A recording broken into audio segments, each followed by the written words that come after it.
जयतल सद्गुरु प्रभु महाराज को जय। गुरुर्ब्रह्मा गुरुर्विष्णु गुरुर्देवो महेश्वरः गुरु साक्षात् परब्रह्म तस्मै श्री नमः। जयतल सद्गुरु प्रभु महाराज को जय। श्री दक्षिणामूर्ति समारंभां श्री शिवराम दीक्षित मध्यमां श्री बुरहानार्य पर्यन्तं वंदे श्री सत्ययज्ञ गुरु परंपरां। జయతల సద్గురు ప్రభు మహారాజుకు జయ. ఇప్పుడు రాజన్న ఒక పాట పాడాడు. అంటే వల్లా కాటికి తనువు వెళ్ళిపోయేనాడు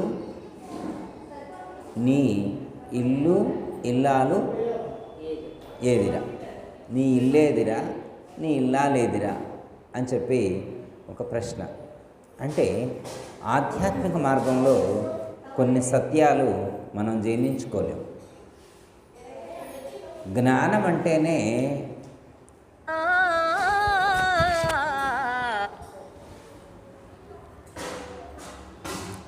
మనకు విచారణ చేస్తే వాస్తవ జ్ఞానం మనకు అర్థమవుతుంది. చిన్నగా చెప్పి సౌండ్లో ఇక్కడ వల్లా కాటికి తనువు వెళ్ళిపోయేనాడు నీ ఇల్లేదిరా ఇల్లాలేదిరా అని చెప్పి మాట్లాడుకున్నాం. అంటే వల్లా కాటికి వెళ్ళిపోయేనాడు, వల్లా కాటికి తనువు వెళ్ళిపోయేనాడు నీ ఇల్లేదిరా, నీ ఇల్లాలేదిరా, నీ పొలమేదిరా, నీ ప్లాటేదిరా, నీ బంగారమేదిరా, నీ డబ్బులేయిరా, నీ తల్లిదండ్రులేరి, నీ అన్నదమ్ములేరి, నీ అక్క చెల్లెళ్ళేరి, నువ్వు ఇప్పటి వరకు సృష్టించుకున్నటువంటి సామ్రాజ్యం ఏది, వాళ్ళు ఎక్కడున్నారు, అవన్నీ ఏమయ్యాయి? వస్తు వాహనాలు, పొలాలు, తోటలు, భూములు, భువనాలు, అలాగే నువ్వు సంపాదించుకున్నటువంటి పేరు ప్రఖ్యాతులు, బంధుమిత్రులు, ఇవన్నీ కూడా వీళ్ళందరూ కూడా ఏమయ్యారు, ఎక్కడికి వెళ్ళారు? అంటే వల్లా కాటికి తనువు వెళ్ళిపోయేనాడు అని చెప్పారు. అంటే ఈ శరీరం అనేటువంటిది వల్ల కాటికి వెళ్తుందట. ఈ శరీరం ఎక్కడికి వెళ్తుంది? వల్ల కాటికి వెళ్తుంది. మరి ఎందుకు పంపించాలా? ఈ శరీరాన్ని వల్ల కాటికి వెళ్తే ఇవన్నీ ఉండవన్నారు. ఈ శరీరం వల్ల కాటికి వెళ్తే ఇవేవి ఉండవన్నారు. మరి దీన్ని ఎందుకు పంపించాలి? పంపిమాకండి. మీకు ఎవరైనా చెప్పారా పంపిమని? మీరు ఎవరైనా చెప్పారా? ఉంచుకోండి. ఏం గురువుగారు నేను పంపినాను, ఒక ఆయన అన్నాడు నేను అసలు పంపినాను, నేను నా శరీరాన్ని ఎటు పంపినో ఉంచుకుంటాను. అంటే శరీరాన్ని ఉంచుకోవాల్సింది నువ్వు కాదు. ఎందుకంటే ఈ ప్రపంచంలో చాలామంది ఆలోచిస్తే అర్థమయ్యేదేనంటే ఈ శరీరాన్ని వల్లకాటికి పంపించేది మనం కాదు, మన చుట్టాలు ఉంటారు వెనక. మనం పంపించేది కాదు. మనం ఉన్నప్పుడు దీన్ని ఎటైనా తెప్పొచ్చు. మనం ఉన్నప్పుడు ఇప్పుడు వల్లకాటికి తను వెళ్ళిపోయేనాడు అన్నప్పుడు మనం ఒకవేళ శ్మశానానికి వెళ్ళామనుకో, మనకేమన్నా ఫీలింగ్ కలుగుద్దా? ఆ రోజు తల్లిదండ్రులు, అక్క చెల్లెళ్ళు, అన్నదమ్ములు, భార్య, పిల్లలు, పొలాలు, ఇల్లు, వాకిలి ఇవన్నీ ఉండవు. ఆ రోజు ఉంటాయి, ఆ రోజు ఉంటాయి. మనం వెళ్ళిన రోజు ఉంటాయి. కానీ ఒకానొక రోజున మనం వెళ్ళకుండా మన శరీరాన్ని వేరే వాళ్ళు తీసుకెళ్తారు చూడండి, ఆ రోజున ఉండవు. ఇప్పుడు ఎవరైనా బంధువులు ఉన్నారనుకోమ్మా, వాళ్ళు పరంపదించారనుకో, బంధువులు పరంపదించితే మనం అక్కడికి వెళ్తాం. యాడికి? శ్మశానానికి. ఊర్లలోనైతే ఇంకా మోటుగా అంటారు, బొందలగడ్డ అంటారు. సిటీలో కొంచెం ఇంప్రూవ్మెంట్ అయింది కాబట్టి ఇప్పుడు ఆ పేరు వాడట్లేదు. శ్మశానం అనే పేరు వాడుతున్నారు. కానీ మనం వెళ్ళినప్పుడు ఎప్పుడైనా కానీ మన ఆత్మీయులైనటువంటి మిత్రులు కానీ బంధువులు కానీ ఎవరైనా దూరమైనప్పుడు ఆ శ్మశానానికి వెళ్ళినప్పుడు ఎప్పుడైనా ఒక ఫీల్ కలిగిందా? ఎప్పుడైనా ఒక ఫీల్ కలిగిందా? కొంతమంది ఏమంటారంటే ఎప్పటికైనా నేను కూడా ఇక్కడికి రావాల్సిందే అనే ఆలోచన రావాలా. ఎప్పుడైనా వెళ్ళిన వాళ్ళకి ఏమనిపించాలా? ఎప్పటికైనా నేను ఇక్కడికి రావాల్సిందే అన్నాడు. ఒక ఆయన అన్నాడు ఏమంటే గురువు గారు నేను ఎప్పటికీ ఇక్కడ రాను అన్నాడు. నేను ఎప్పటికీ ఇక్కడికి రాను అన్నాడు. అదేంటి స్వామి నువ్వు ఎప్పటికీ రానని అలా ఎలా అంటావు అని అంటే, నేను పుట్టేవాడిని కాదు, పెరిగేవాడిని కాదు, మరణించేవాడిని కాదు. నేను ఆత్మస్వరూపాన్ని. నేను ఎక్కడికి వెళ్ళను. నేను వెళ్ళిన తర్వాత నా శరీరాన్ని ఎవరైనా తీసుకెళ్తే తీసుకెళ్ళమన్నా నాకు సంబంధం లేదన్నాడు. ఇది జ్ఞానం. ఎవరైనా వెళ్తే నా శరీరాన్ని ఏమైనా తీసుకెళ్తే తీసుకెళ్ళమనండి, నేనైతే రాను అన్నాడు. ఇప్పుడు మనం వెళ్తామా, మన శరీరాన్ని పంపిస్తామా? అంటే మన శరీరాన్ని మనం పంపించక్కల, మన చుట్టాలు వాళ్ళే పారేస్తారు, మన చుట్టాలు వాళ్ళే పంపించేస్తారు. ఒక ఆయన పరంపదించాడంట, ఒక ఆయన పరంపదించాడంట. ఒక మంచి ప్యాలెస్ కట్టాడట, 100 కోట్లు పెట్టి ఒక ప్యాలెస్ కట్టాడట. ఆ రోజు కొంచెం పొద్దుపోయింది, వర్షం వచ్చేట్టు ఉంది. చుట్టాలందరూ అన్నారు, ఇంత మంచోడు, ఇంత మంచి ప్యాలెస్ కట్టుకుండు, 100 కోట్లు పెట్టి కట్టుకుండు, ఇప్పుడే తీసపోయి బయట ఆడబడేస్తాం, లోపలే ఒక 4 రోజులు ఉంచుదామన్నారు. ఆయన కట్టుకున్న ప్యాలెసే కదా, దాంట్లో ఒక 4 రోజులు ఉంచుదామన్నారు. ఉంచనిస్తారా? భార్య ఉంచనిచ్చిద్దా? కొన్ని కొడుకులు ఉంచుతారా? కోడళ్ళు ఉంచుతారా? అసలు ఒకవేళ ఉంచితే నిద్రపోతారా వాళ్ళు? ఒకవేళ ఆ శవాన్ని ఆ 100 కోట్ల ప్యాలెస్ లోపల ఒకవేళ ఉంచినా కానీ నిద్రపోతారా? నిద్ర కూడా పోరు. ఆయన కట్టిన ప్యాలెసే అది, అయినా కానీ ఆయన శరీరాన్ని అందులో ఉంచలేదు. ఎప్పటి వరకు ఆయనకి విలువ అంటే, ఆత్మ ఈ శరీరంలో ఉన్నంత వరకే ఈ శరీరానికి విలువ. ఆత్మ ఈ శరీరంలో నుంచి నిష్క్రమించిన తర్వాత, జీవుడు ఈ శరీరం నుండి నిష్క్రమించిన తర్వాత ఈ శరీరానికి కించిత్తు కూడా విలువ లేదు అన్నారు. అందుకే దీన్ని తీసుకువెళ్ళి ఈ శరీరంలో నుంచి జీవుడు వెళ్ళిపోయిన తర్వాత ఈ శరీరానికి నిర్వహించేటువంటి కర్మలు ఏవైతే ఉంటాయో అవన్నీ కూడా ఎడం చేత్తోటే చేస్తారు. ఎడం చేత్తోట చేస్తున్నారంటే ఇది ఎంత విలువ లేదో అప్పటికి తెలుసుకోవాలి. మామూలుగా ఎడం చేయి అన్ని సందర్భాల్లో వాడడం, రోజుకు ఒకసారి 2 సార్లు వాడతాం. అలాంటి సందర్భాల్లో వాడేటువంటి ఎడం చేయినే ఈ శరీరాన్ని పంపించేటువంటి కార్యక్రమంలో వాడుతున్నారంటే ఇది ఎంత విలువ లేదో అప్పుడే గుర్తించాలి మనం. అంత విలువ లేనటువంటి శరీరానికి మనం ఎంత ప్రియారిటీ ఇస్తున్నాం? ఇప్పుడు దీనికి ఎంత ప్రియారిటీ ఇస్తున్నాం అమ్మ? మైసూర్ శాండిల్ సోపు, పేస్ట్, మామూలు పేస్ట్ వాడే పరిస్థితి లేదు. అర్థమైందమ్మా? మంచి హెయిర్ ఆయిల్, మాయిశ్చరైజర్స్, కాస్ట్లీ జీడిపప్పులు, బాదం పప్పులు, పిస్తా పప్పులు అవి వేసి పెంచాను దీన్ని ఏమైనా మామూలుగా పెంచామా? ఏ రాజన్న మామూలుగా పెంచుతున్నారా? మంచి కాస్ట్లీ ఫుడ్తో పెంచుతున్నారు. బెర్రీస్ వాడుతున్నారు. అర్థమైందమ్మా? మామూలు చెప్పులు వాడుతున్నారా? మామూలు డ్రెస్ వాడుతున్నారు. దీనికి ఏమన్నా ఏం లేదు, అంత కాస్ట్లీ. మరి ఇంత కాస్ట్లీ మెయింటైన్ చేసి ఇంత ఖర్చు పెట్టి పెంచినటువంటి ఈ శరీరం ఉంటుందా? ఎన్నాళ్ళు ఉంటుంది? గురుగారు ఇది ఎన్నాళ్ళలో ఉండదు, ఈ శరీరం ఎన్నాళ్ళలో ఉండదు. కాబట్టి దీనికి అంత ప్రియారిటీ ఇవ్వాల్సినటువంటి అవసరం లేదు. దీనికి ఏ ఫుడ్ పెట్టినా పర్వాలేదు, ఏ లిక్విడ్స్ ఇచ్చినా పర్వాలేదు, నూనె రాయకపోయినా పర్వాలేదు, పేస్ట్ పెట్టి రుద్దకపోయినా పర్వాలేదు, సబ్బు వాడకపోయినా పర్వాలేదు అనే వాళ్ళు ఏమైనా కనపడుతున్నారా? శరీరానికి విలువ ఇవ్వకుండా ఉండేవాళ్ళు ఎవరైనా ఉన్నారా? ఇప్పుడు అందుకు నొప్పి వచ్చింది చేతికి, హాస్పిటల్కి వెళ్ళినవా లేదా? 40,000 అంటే ఖర్చు పెట్టినవా లేదా? అమ్మ పెడుతున్నాం కదా. అంటే శరీరం పోషించడం కోసం మనం ఎంత ఖర్చు పెట్టడానికైనా కానీ వెనకాడట్లేదు. ఈ శరీరం పోషించడానికి ఖర్చు పెట్టాలి. ఈ శరీరం ఉండటానికి ఒక ఇల్లు కావాలి కదా, దానికి ఎన్ని మేకప్లు దిద్దుతాం? ఉండేది కాదని అందరికీ తెలుసు, ఇల్లు ఉండేది కాదు, శరీరం ఉండేది కాదని తెలుసు. కానీ దేనికి మనం తక్కువ చేయం,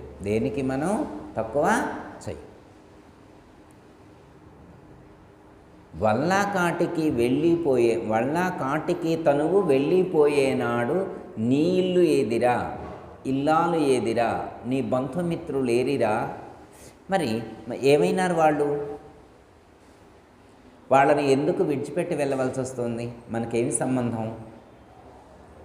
వాళ్ళందరితో ఇప్పుడు దాకా మనం ఎందుకు గడిపాం? వాళ్ళందరినీ విడిచిపెట్టి ఎందుకు వెళ్ళవలసి వస్తుంది అంటే, వీళ్ళందరూ కూడా మనకు అప్పు. వీళ్ళందరూ ఎవరు? అప్పు అంటే రుణానుబంధంగా వచ్చినటువంటి వాళ్ళే. వాళ్ళకు మనం ఏవో ఇవ్వాల్సి ఉన్నాం, వాళ్ళకు మనం ఏవో ఇవ్వాల్సి ఉన్నాం.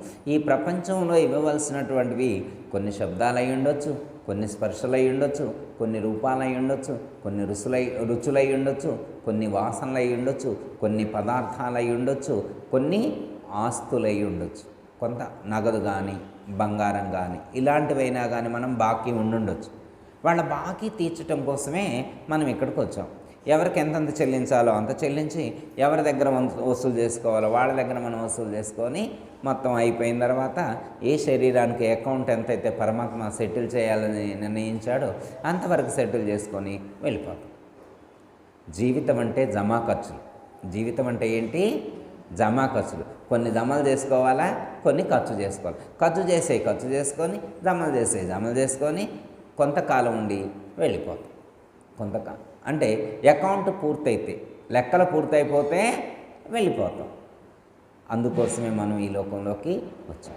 అయితే వచ్చినప్పుడు వీటిని మనం పరమాత్మ ఏ లక్ష్యం కోసమైతే మనకి ఈ జన్మనిచ్చారో ఆ లక్ష్యాన్ని గుర్తెరిగి అడుగులు వేసేటువంటి ప్రయత్నం కూడా చేయాలి.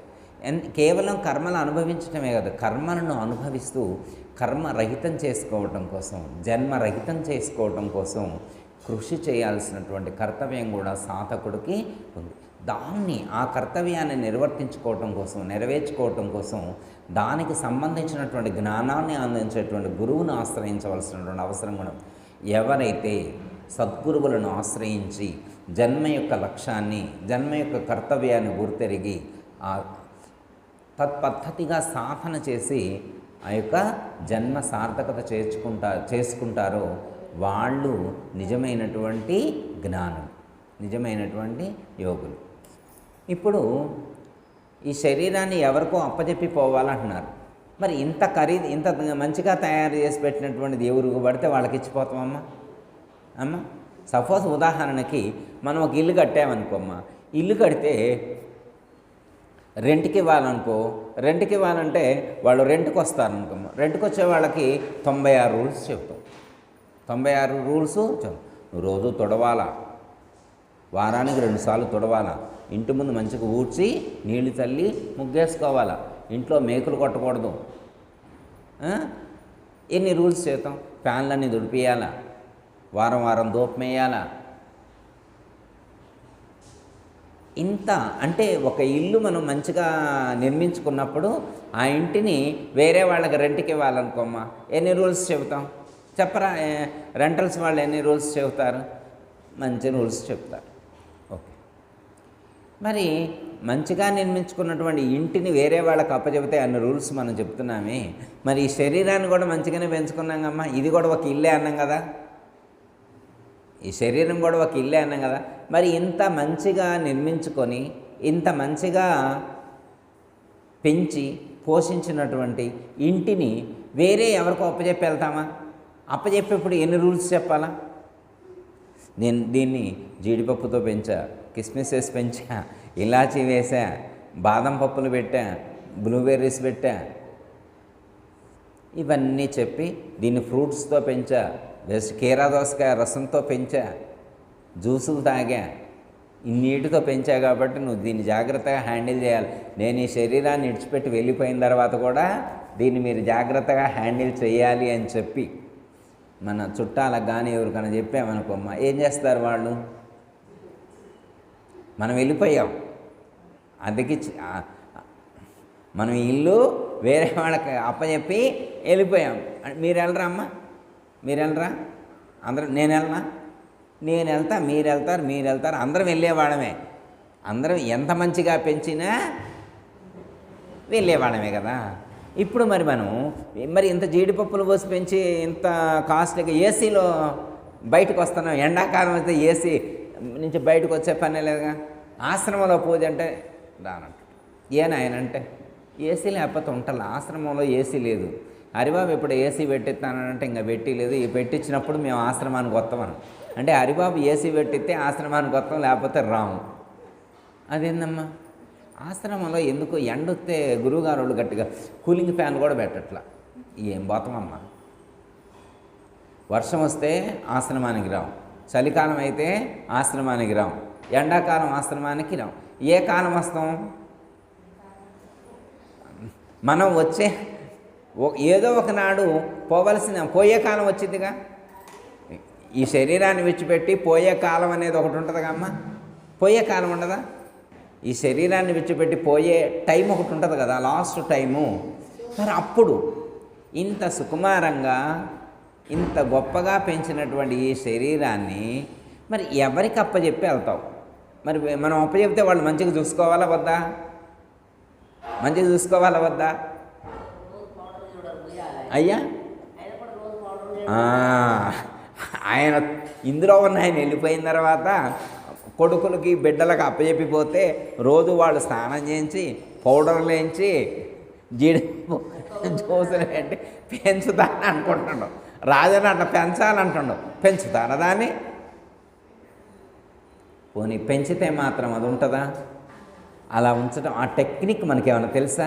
ఆ టెక్నాలజీ వీళ్ళకి తెలుసా? ఇప్పుడు మనకి రామానుజాచార్యులు వారు విశిష్టాద్వైత సిద్ధాంతకర్త, ఆ మహాత్ముడు 1000 సంవత్సరాల క్రితం శరీరాన్ని విడిచిపెట్టారు. వారి యొక్క పార్థివ దేహాన్ని ఇప్పటికీ కూడా శ్రీరంగంలో ఉంచారు. ఇప్పటికీ ఉంది వారి యొక్క శరీరం.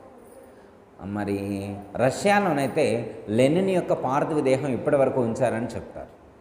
అర్థమైందా? అంటే మనకు తెలియకుండా ఋషులు మరి వేరే హిమాలయ ప్రాంతాల్లో ఎంతోమంది అలా ఉండి కూడా ఉండొచ్చు. మనకు తెలియకుండా వాళ్ళ యొక్క రసాయనాల ద్వారా కానీ మూలికల ద్వారా కానీ వాళ్ళ శరీరం శిథిలం కాకుండా ఉంచవచ్చు. ఓకే. అయితే ఇప్పుడు అలా ఉంచటం వల్ల ఏంటి ఉపయోగం? ఇప్పుడు మన శరీరాన్ని అంటే మనకు ఇష్టమైన వాళ్ళు ఏమైనా ఉంచుకోవాలి. మన శరీరం అంటే బాగా ఇష్టమైన వాళ్ళు ఎవరైనా ఉంటే ఉంచుకోవాలి. ఎవరికి అంత ఇష్టం అమ్మ? ఈ శరీరానికి ఇప్పుడు మామూలుగా ఎట్లంటే అమ్మ, శరీరంలో ఉన్నటువంటి జీవుడు వెళ్ళిపోయిన తర్వాత ఒకరోజు దాటితేనే వాసన వస్తుంటుంది. ఇక 2 రోజులు 3 రోజులు అంటే ఇక భరించలేము. ఇక ఎవరు ఉంచుకోలేరమ్మా. ఎంత పెర్ఫ్యూమ్లు కొట్టినా కానీ, ఎంత బాడీ స్ప్రేలు రూమ్ స్ప్రేలు కొట్టినా కానీ ఉండదు. అది ఎన్ని రోజులో ఉండదు. ఎందుకంటే క్షీణించడం శరీరం యొక్క ధర్మం. శీర్యతే ఇది శరీర అన్నారు. అంటే క్షీణించిపోయేటువంటిది ఈ శరీరం అని చెప్పారు. మరి క్షీణించిపోయేటువంటి శరీరానికి మెరుగులు దిద్దాలని ప్రయత్నించడమే. మనకి నరసింహ శతకంలో మాట అంటారు, లక్షాధికారైన లవణమన్నమే కానీ మెరుగు బంగారంబు మింగబోడు అన్నారు. ఏ అంజమ్మ గారు, ఒక ఆయన 400 కోట్లు సంపాదించిందంట.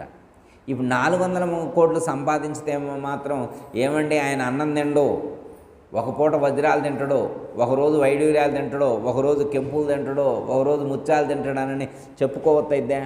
నవరత్నాలు తినగలుగుతారా?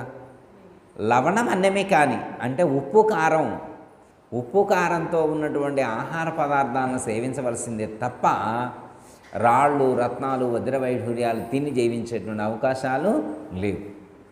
అందుకే లక్షాధికారైన లవణమన్నమే కానీ మెరుగు బంగారము మింగబోడు అన్నారు. ఓకే, ఇదంతా మనకు అర్థమైంది. వల్లకాడికి నీవు వెళ్ళిపోయేనాడు నీ వెంట ఎవరొస్తారు? నీ ఇల్లు వస్తుందా?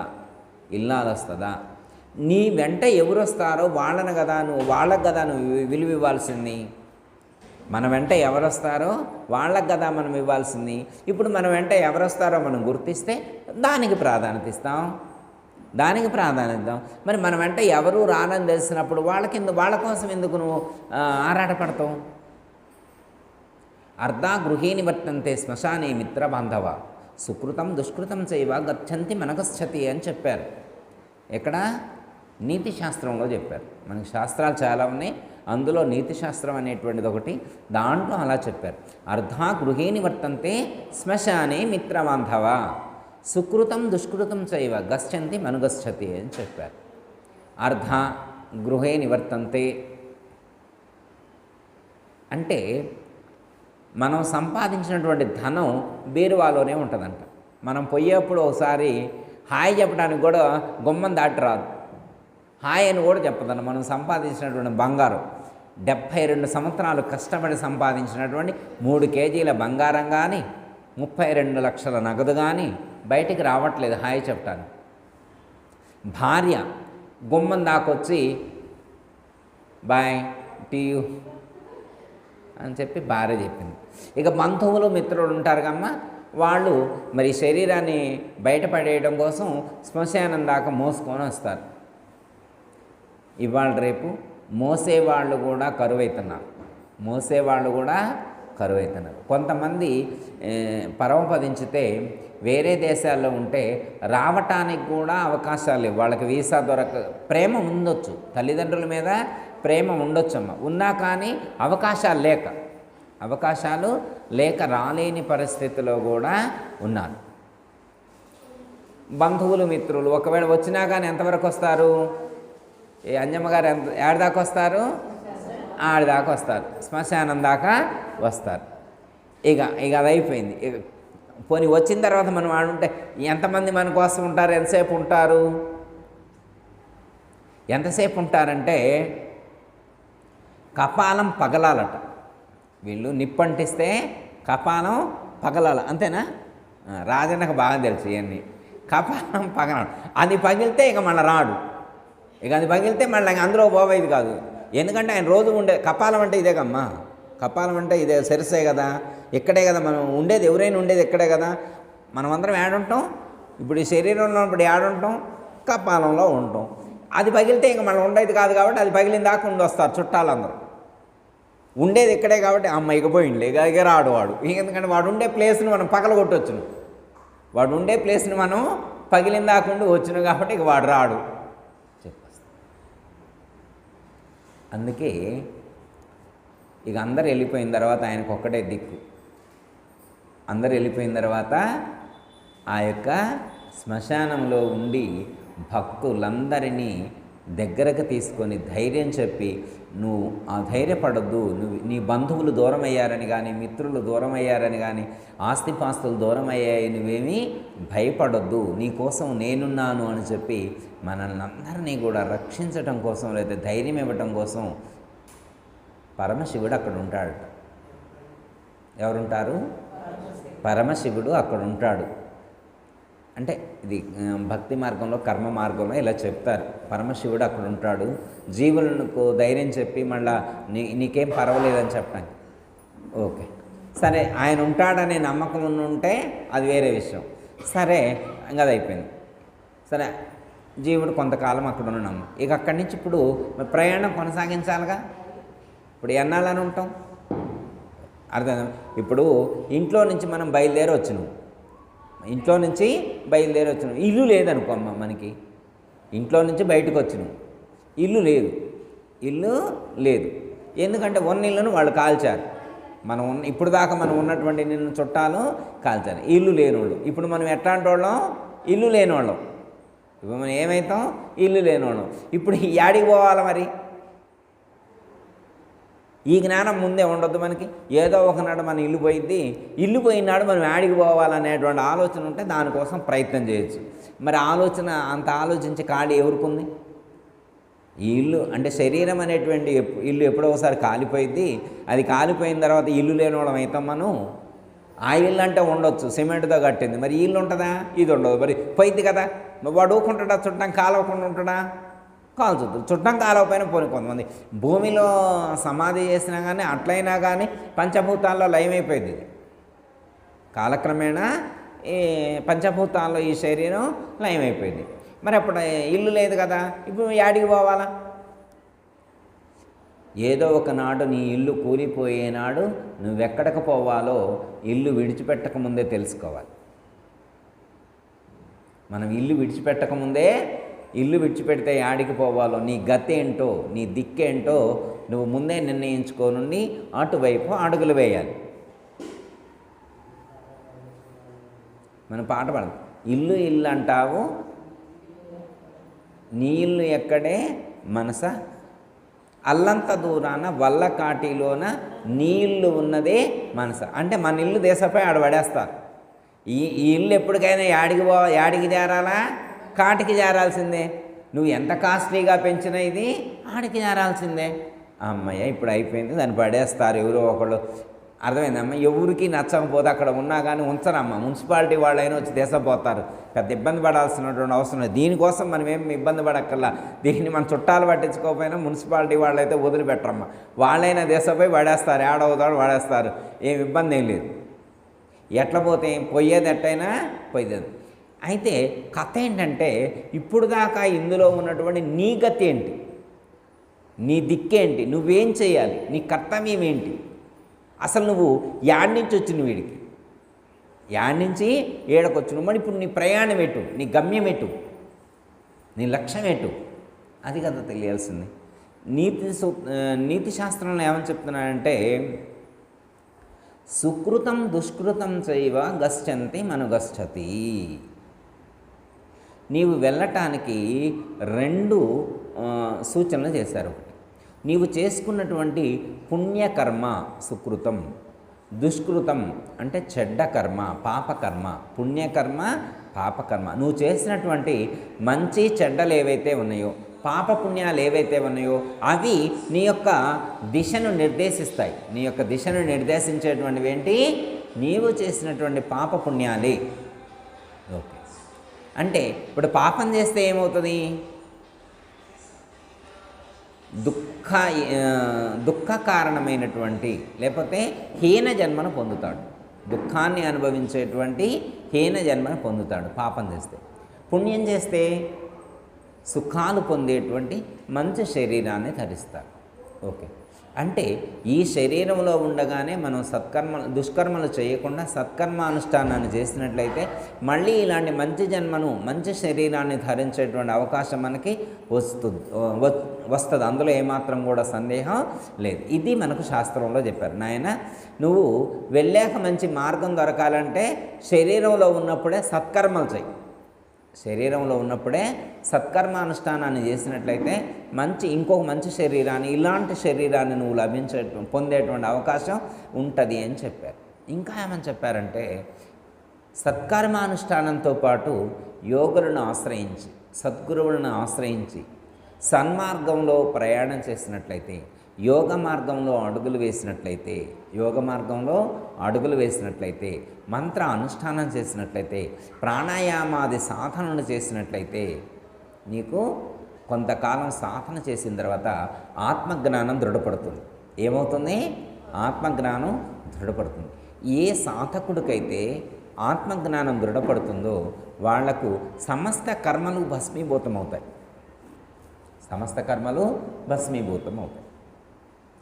జ్ఞానాగ్ని సర్వకర్మాణి భస్మసాత్ కురుతేర్చున. నేనలేదు, భగవద్గీతలో శ్రీకృష్ణ పరమాత్మ చెప్పారు.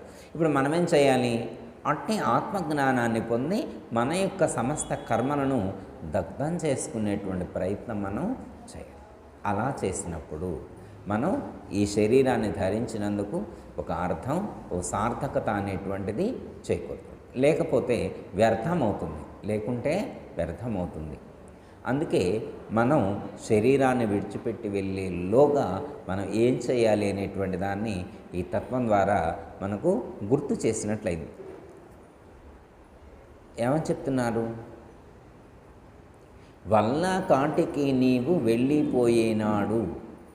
వల్లకాటికి నువ్వు వెళ్ళిపోయేనాడు నీ వెంట ఎవరొస్తారు అనేటువంటిది నువ్వు ప్రశ్నించుకో. ఇక్కడ నీతి శాస్త్రంలో ఏమంటున్నాను? సుకృతం దుష్కృతాన్ని నువ్వు తెచ్చుకుంటే మంచి జన్మను సుకృతాన్ని తెచ్చుకుంటే మంచి జన్మను పొందదు, దుష్కృతాన్ని తెచ్చుకుంటే హీన జన్మను పొందుతామని చెప్పారు. అలా కాకుండా మళ్ళీ శరీరం రాకుండా ఉండాలి అంటే ఆత్మజ్ఞానాన్ని పొందు. ఒకవేళ ఆత్మజ్ఞానాన్ని పొందినా కానీ ఒకవేళ నీకు అనుమానంగా ఉంటే అసలు పరిపూర్ణ సాంప్రదాయక సద్గురువుని ఆశ్రయించి ఎరుకను విడిచిపెట్టు. ఆ యొక్క పరిపూర్ణ జ్ఞానాన్ని నువ్వు పొందు. ద్వాదశి, షోడశి, పంచదశి అనేటువంటి మంత్ర అర్థాలను గుర్తించి ఆ మంత్ర అర్థాలకు అనుగుణంగా జీవించు. అప్పుడు జన్మకు వచ్చిన సార్థకత అనేటువంటిది చేకూరుతుంది. నిజంగా జన్మరహితం కావటం కోసం ప్రయత్నం చేసేవాళ్ళు ఎంతమంది కనపడుతున్నారు? చాలా అరుదుగా ఉన్నారు.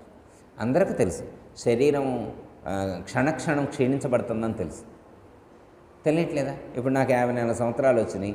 పోయిన సంవత్సరం 53 అన్నాం, ఇప్పుడు 54 అన్నాం. శరీరంలో మార్పులు కూడా వస్తున్నాయి. కాలానుగుణంగా శరీరంలో మార్పులు కూడా వస్తున్నాయి కమ్మ. కొన్ని డెవలప్మెంట్ ఏమైనా ఉందా? ఇంప్రూవ్మెంట్ ఏమైనా ఉందా? ఎంత ఇంప్రూవ్మెంట్ ఎంత ఉన్నదన్నది లోపల ఆయన చెప్పాలి. లోపల ఎంత సుఖంగా ఉన్నాడు అనేటువంటిది ఇంప్రూవ్మెంట్ అనేటువంటిది చెప్పాలి. అర్థమైందమ్మా? అంటే శరీరం యొక్క వయసు, శరీరం యొక్క ఆయువు తరిగిపోతూ ఉన్న సమయంలో జ్ఞానం వైపు శీఘ్రంగా అడుగులు వేయాల్సినటువంటి అవసరం మనకెంతైనా. మరి ఎంతమంది ప్రయత్నం చేస్తున్నారు? ఎవరికి వాళ్ళే చెక్ చేసుకోవాలి. అందరికీ జై గురు. మరిన్ని ఆధ్యాత్మిక రహస్యాల కోసం అచల బోధ, ఆత్మబోధ, భగవద్గీత, అలాగే పండుగల్లో దాగిన అర్థాలు, అంతరార్థాల కోసం మరియు యోగము, ధ్యానము మొదలైన అనేక ఆధ్యాత్మిక తెలుగు ప్రవచనాల కోసం క్రింద ఉన్నటువంటి రెడ్ కలర్ సబ్స్క్రైబ్ బటన్ను క్లిక్ చేయండి. అలాగే ప్రక్కనే ఉన్నటువంటి గంట సింబల్ను నొక్కండి. అలాగే ఈ వీడియో మీకు నచ్చినట్లయితే లైక్ చేయండి మరియు షేర్ చేయండి. జై గురు.